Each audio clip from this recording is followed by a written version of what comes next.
Welcome to Manila's red light district, a place where fantasy is sold and reality is buried. By day, it looks like any other street. But when the sun sets, the masks come off, and the city shows its other face.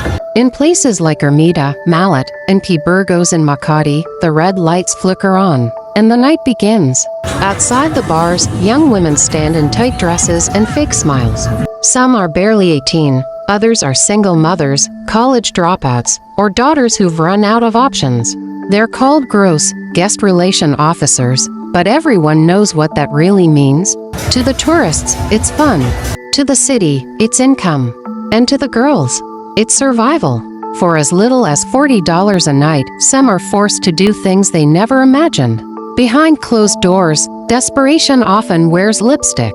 Corruption keeps this industry alive. Bar owners pay off police. Traffickers change the paperwork. And the law, it looks the other way. Justice, here, is rare. Freedom, even rarer. I was told I'd work in a massage spa. But when I arrived, they took my phone. They said I owed them for the plane ticket, for the food, for the uniform. I had to work it off, every night. I send money home. My family thinks I work at a hotel. I don't want pity. I just want a way out. Under the glow of neon signs are hidden tears, broken dreams, and stolen childhoods. Not everyone here is a victim, but many are. And the scariest part, we've all gotten used to it. But not all is lost. NGOs and faith groups in Manila are working to rescue women, provide shelter, and offer real opportunities. Still, the need is greater than the help available.